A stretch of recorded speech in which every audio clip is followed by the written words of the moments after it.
Well, today's May 8th, Wednesday now. Like 6 days to go for the show. And right now I'm trying to put into gear and see if the transmission works. I know axles work. Brakes are good. I got to replace 2 cams, but that's at least my worry. My big worry right now is will it shift into gear? Yesterday I put a new coil on. Day before, put new points in, so it's running much good now. And so I want to put the camera down to let it warm up and set the tripod up so you have a nice wide view of these drums turning, but tape on them so I can see them turn. And I went down to look and I see drip, drip, drip. It's like it has to be coolant. It was not coolant. It was oil pouring out my motor. So yeah, it just made a big mess. So it seems like my oil line going to the oil pressure line came off. Right down below, came off. It's a brand new wire hose. It's good. The fitting's still tight, but it just popped out. I don't know. I need some more help or something to get this to stay on better. I don't know. It just stabs in and shouldn't come out, and it did come out. Anyway, so I know I have good oil pressure no matter what. 45, 50 pound, it's good. So I'm just put a stopper on it, cut off. So I'm not gonna be reading oil pressure right now in a while, but I know this is not gonna be leaking on me anymore. Big leak on the ground. I probably lost not even a half a quart. And I know I have it pretty kind of full, so I'm gonna leave it alone. Once more, I'll put more in for now. It's okay. But yeah, that's how it has to be. Small little things. And then today I picked up an extra coil from Napa. They have stuff more in stock than Advanced Auto. And if I'm stuck on the trail, if I burn the coil again, I don't want to be screwed. So I do have my original, still good, but it needs a resistor. The new one I just got today has a built-in one, just like this one has 2. So now I have two of these and 1 external for spare. So that's what I got. Trying to get prepped for the show, have spares of things. I mean, carburetor, I don't need to have a spare. Starters are all rebuilt, don't need that as a spare. So my next thing to find is a fuel pump to find for a spare, and I prefer to find one just like mine I have, but everyone likes the glass bowls. I don't care about it. I just want something that works.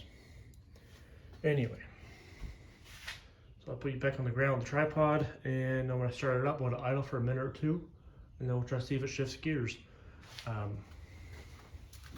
And also I have to deal with overdrive, and I'm not sure what is engaged. I think pulling it back is engaged and releases this way. That's what I believe. And of course, shifting's fine. I'm going to put in a low range for testing. I mean, high range is fine too, but and also my thing is set up for 2-wheel drive low range as well. Took the pill out, so I also have that feature. So I'm going to start in 2-wheel drive and shift to 4-wheel drive later on. The only thing I'm worried about in 4-wheel drive is my front pinion angle. I gotta remeasure what degree it's at. It's extreme. It's up there. It's pointing straight to it. It's not parallel at all, so I need to get that fixed. For the show, I think I'll be okay for off-road reasons, but yeah. In worst case, I'll put some washers between the axle and the waist spring to give it some extra 1/4 inch gain, per se. That's all I can really do. Yeah. Anyway, start it back up. Leaks again. I have a pig cloth in the ground. All right, put it back to widescreen.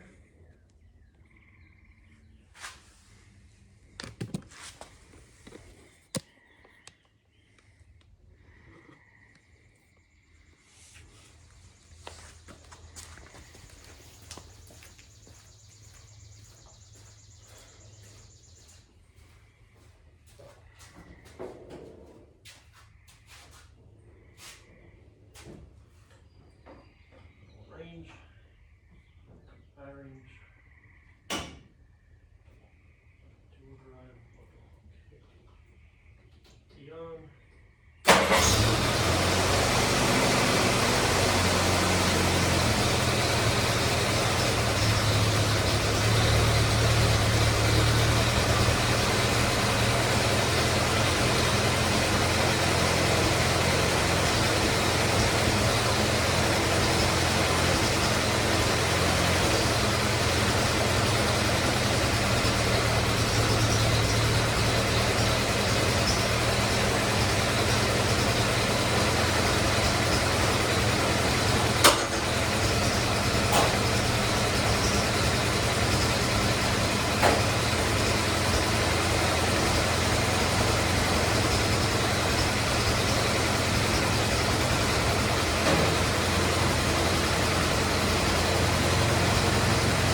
Well, that's good.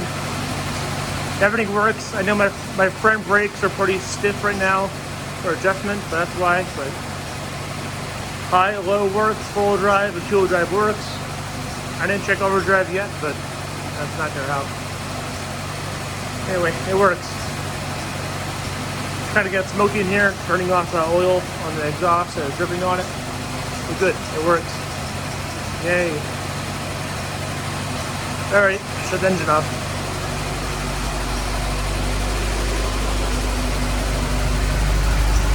My gas pedal is pretty sticky.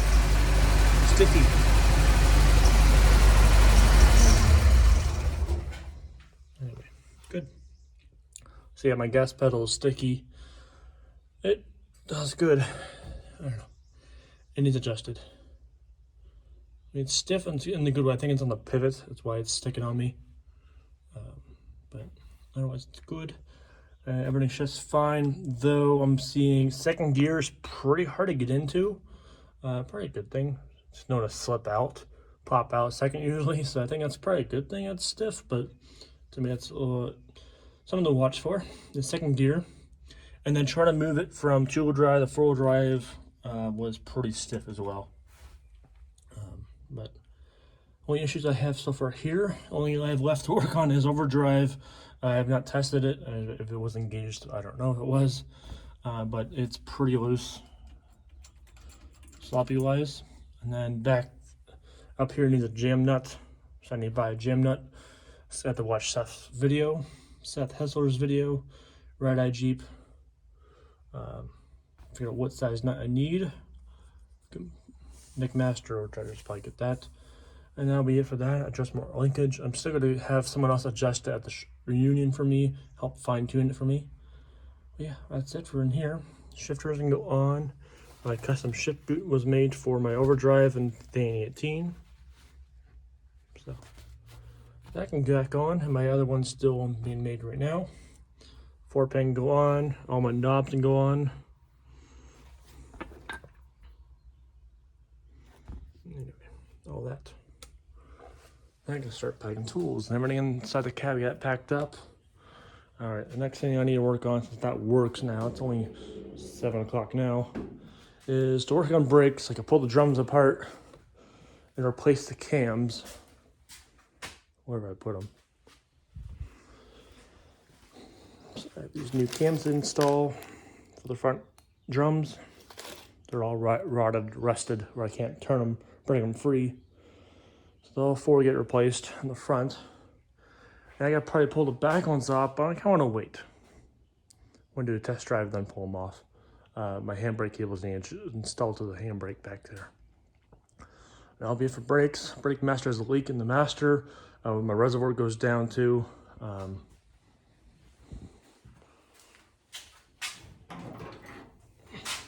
Can't really see it, but behind the wildwood lid reservoir going down where it screws into is fine, but it's leaking on the actual cap itself to the master. It's a paper gasket. I want to go cork or rubber, make my own. It's still probably losing about 3/16 of fluid per day, but still it's a leak where it's going to create air, and air means I don't have brakes. So I want to get that adjusted and new gasket. And that'll be it for brakes. And then my next thing to work on is coolant. I think my thermostat needs to be pulled out, replaced. I think it has a 180 thermostat in there, and I want to drop to 160. It's pretty much pegging at 180. That's why I dropped the hood down and see if it might be a difference. And we can check. It's still kind of hot. And right now it's about 160-ish right now. I could have 160 in the ring. I don't know what it is. But I like to do 160 no matter what. Replace it. Because last video, I didn't post it, but it's 160, 180, and then 200 peg right away. Could it be a gauge, but the gauge is new. So to me, it's probably a thermostat's bad. So I usually have a spare on hand if worst case comes. I still have my Mercedes electric fan, but that's just, I want to have that just for additive use, only for rock crawl and logging and hill climbs if I ever need it, but if I don't, good. And three-quart radiator from Champion Radiators. I shouldn't be okay with that. I do have a small little leak, not a dripping leak, but upper radiator hose needs a little bit tighter. I don't hear it now like I did yesterday, but it has a small little drip leak. So that's it for coolant. And the next thing on the board will be really it. Tie rod needs adjusted. This side, yeah. I need to screw the tie rod on this way, at least another 1/2 inch to 1 inch. But on this side, it's perfect. We measured from the leaf spring to the drum. Both sides are equal, we're good. But on this side, it needs to be pushed in more, about 1/4 inch. So that's what I need done, but no matter what, I need the tie rod to be screwed over a whole inch because it's not all the way on the splines, as this side it is almost halfway on. So that's my big deal right here. All right, next thing on the list is rock lights, which they all arrived. It's on the lift, tires are off, easy to install. And then, yeah, format needs added, that's quick and easy, could do that today. And then, yeah, bumper goes back on after the tie rod's done. Oh, it's easy to work on. And that'll be it for that. The last few things is, I can always skip on this if I wish. But my bedboard's being done. My woodworker is busy Friday, so I gotta get it done tonight and tomorrow. At least just a quick a master. So I want all the pockets to be the same width and measurements, but the length just gets chosen per each length. So I have 2x3 boards. Cut one for a master, comes down, and then that measurement follows across all of them, and then we'll just cut each one to the length. So I have it set up for the back end to be 17.25, 17.5 down from this bottom edge, not this top edge of the pockets, and then add 12 inches. Then the boards are spaced 1 inch space with a 1 inch gap, 12 inch total, the board and board. And I still might want to do extra 1/2 inch of extra wood stake. I can always just chop them off, just so they're all like, if one drops too far down, I have a 1 inch tolerance for say. So it's not gonna be odd. And my hood ornament, the eagle needs put on. That's really the last thing I'm gonna do, but it's time consuming. Where's the eagle at? Eagle's over here. And I'm gonna make a profile to mount it. Out of wood's my first option, but it's gonna be a quick option. It goes there. But I fly model airplanes, so my hobby shop one day I get some balsa wood, make a nice quick carve. So just use foam instead. So I'm gonna take this block, and that's an extra longer one. I need 16 inches total. This is 14 at 2 inches there. And I wanna do, simply, he used to do cardboard first, then do foam, then do wood. That goes there. Take this with the cardboard template, find the curve you want to do, and that gives it the curve. I only need the block really for the curvature on the side curves, so I need that. Because when this is all done, some kind of coating on it, and then fiberglass it, make a buck mold, and then fill it with resin and make a nice solid resin custom piece. That's my one option. Or I just go ahead and copy this, copy it to wood. So I have two options. I want to do wood, proper wood, just so it has texture and wood grain, and I want to stain it to match my bedboards as well. So I kind of just prefer to do wood. Resin is a whole hassle, but unique. Probably even stronger and it won't rot. That needs done. That's about it. My biggest thing else to do, and I can't really do nothing about it, is my windows. This door might be good. That door is the screwed up door. I was in the tripod the whole time. So this keeps falling down, nothing, not a big deal. But this latch does not want to work. This does not want to spring out. So this should be spring out, so it can go in and then lock itself. It's not springing out. It does this though. goes in, it doesn't go out though. So I don't know why it's doing that. And then this glue stuff should go on and glued to the window, to the actual frame support to rise it up and down. Going up is fine, but going down, it's not glued on, it doesn't want to grip it. So that's my other issue. So I need these two things fixed, my friend, but he's pretty busy with his 2 kids and baseball and work. So other than that, I won't have a door that works that well. I think for off-road, if it's worse comes worse, how the wind will drop down, I'll trap it. This door shuts. I don't know, something to loop through here and tie it off somewhere where I can reach to it. It might get interesting. At least for off-road's sake, I need that figured out. And that's it for the truck today for the show. And then back here, this can be skipped. Those will be skipped. And then we have I bought an Easy Up tent finally. Paid $25 for it. It's good condition. The bag's pretty torn, but it's so what. So I now have a tent for the swap meet to have shade, or if it rains. So I got that. I want to set it up this weekend and try it out. And then my other tents, clean them out and set those up. Geese. Got rock lights over there. I got my tailgate to do still. And then, yeah, that's about all the major stuff to do. We got tags for my parts to sell. That's really about it. So, alrighty, that's all. At least the transmission works. That's the big thing. So, thanks for watching. Bye.